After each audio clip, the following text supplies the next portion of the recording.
Hi guys, welcome back to my channel.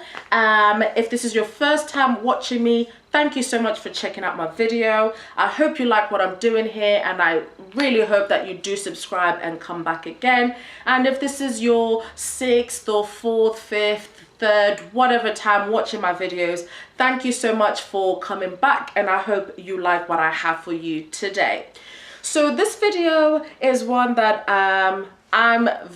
I think this was one of my biggest questions when I first started, and I think for a lot of people out there as well who are also starting, this is another big question, and it's about alcohol. Okay, so when I first started, I genuinely thought, oh my days, you know, does this mean I won't be able to drink? Because I mean, can I drink on this? Will that kick me out of ketosis? You know, what's the rule on drinking?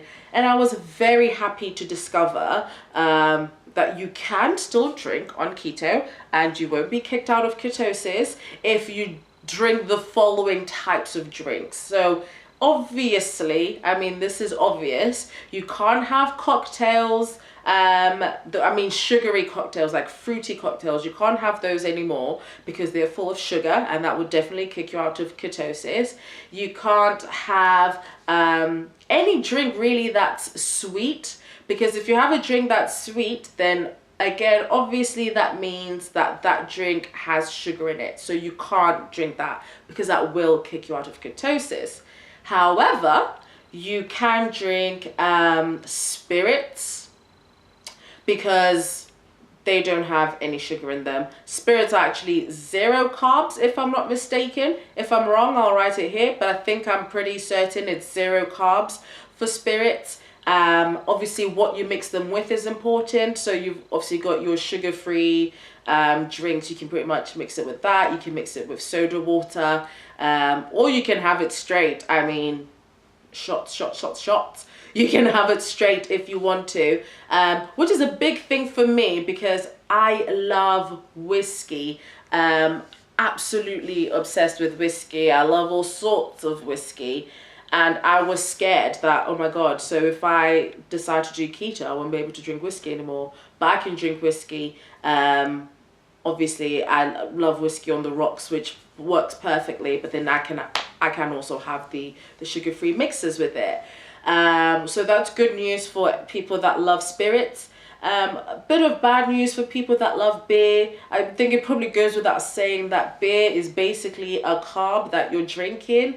It is full of carbs. I think there was some example that was given that having 1 pint of beer is like having 7 slices of bread or something like that. I'm not too sure on what it was specifically, but yes, beer is full of carbs. However, you can get low, I don't know if they're low carb beers or just lighter beers that you can actually have for those of you that just like that beery taste. I'm not a big beer connoisseur. I'm lucky I've never really liked beer. It's just got a funny taste to me. So in that sense, I'm not really missing out. But for those of you that love beer, you do have options out there. It's just a matter of, like, again, doing your research. I'm big on just doing research, you know, to find what you need to find. But I know Bud Light is one that you can get here in England. I'm not going to list them because I really don't know anything about beers. But there is still options for you guys. Wines are another big question that people have. I'm a big wine drinker as well. I love red wine, absolutely love red wine. So my options there are, I can have dry wine, like dry red wine, so you know, Pinot Noir, that sort of thing. Again, you can just taste whether something is keto or not. If you've got a sweet, like a sweet tasting wine, then you probably can't drink that. So rosé tends to be out. I'm still to find a rosé that's keto friendly. I personally don't drink rosé. I don't really like it, but I'm still to find one that is keto friendly. Okay, so for the white wine, the dry white wines, a couple of examples are your obvious ones like your Pinot Grigio, you've got your Pinot Blanc, you've got your Sauvignon Blanc, you've got your, oh, I cannot pronounce some of these, your Pinot Gris, which I think is the same as a Pinot Grigio. But again, with a lot of these, they are quite obvious which ones are dry. They won't be as obviously sweet as your sweeter wines. And again, be careful in this category as well of some of those sweet wines that have a dry taste to them. Again, always make sure that you're either sticking to the obvious ones that everybody knows are dry, or if you've got like, you know, there's a lot of different kinds of wines out there, so it's really hard to put everything in a little box.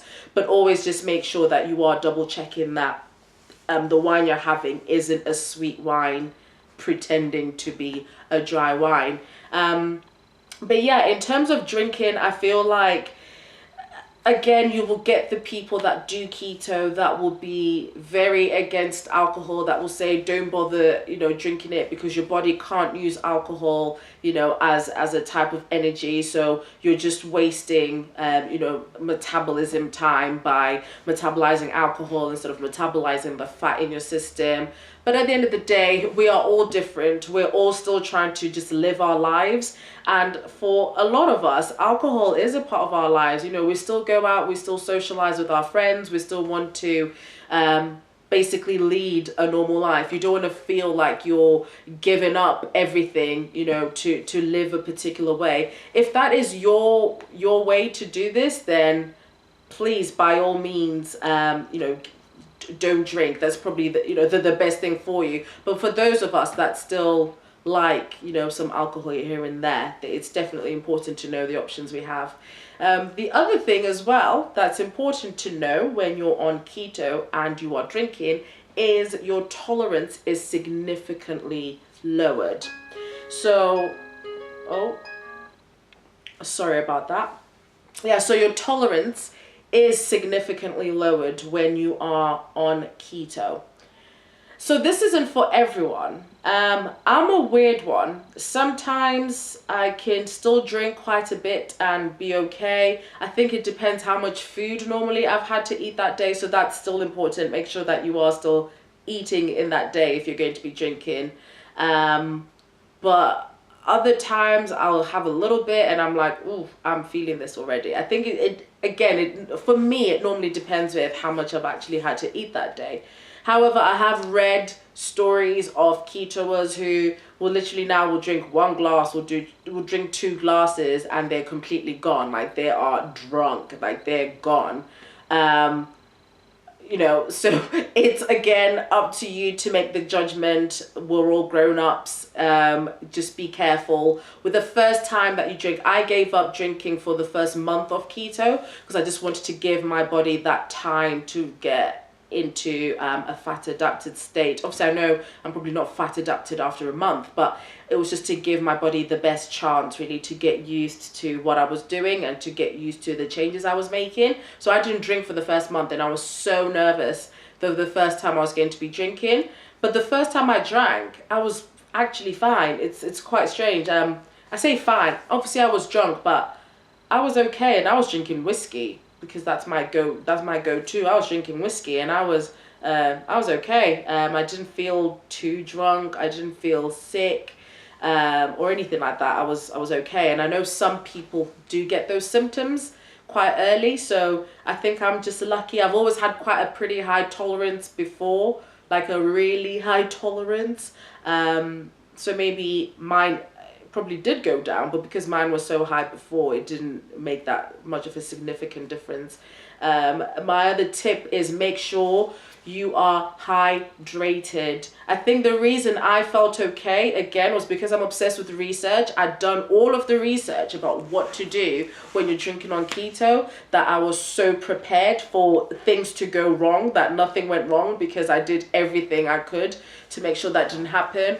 One was made sure I had enough food in my system. 2 was the hydration. I even got those hydration tablets. I will link the ones that I got in the description below. I don't remember what they are now, but literally it's just those. It's a bit like Barocca, but it wasn't Barocca. It was a different one specifically for hydration. Literally, I had a massive bottle of water. I put like 3 tablets into it, and I was just drinking that water throughout. So I would have my alcohol, but I made sure that I was sipping on that juice, just to make sure that I didn't have anything go wrong. I do not want a hangover. I'm one of those lucky people that doesn't really get hangovers. So I wanted to keep it that way. Like, I do not want to get a hangover. I do not deal well with hangovers. And I didn't. I actually didn't get a hangover at all. I literally was drinking that water like it, like my life depended on it. And I think my body liked me for it, because I was completely fine the next day. I went on a massive walk. I think I went, because I'd gone away with some friends to the Peak District. And I think we did like an 8-mile walk, I think it was.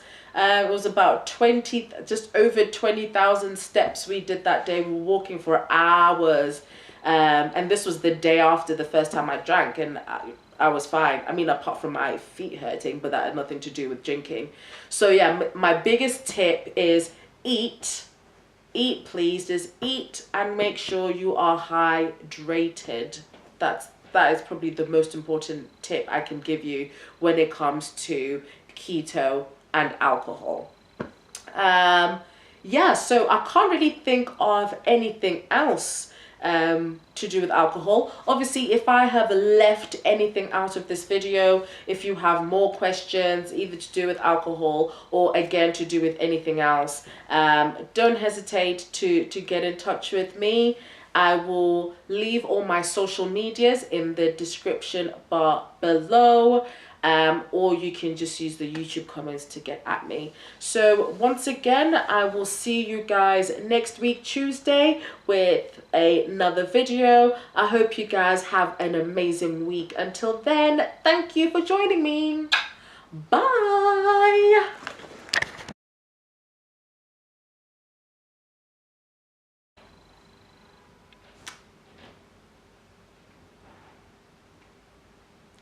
Hi guys.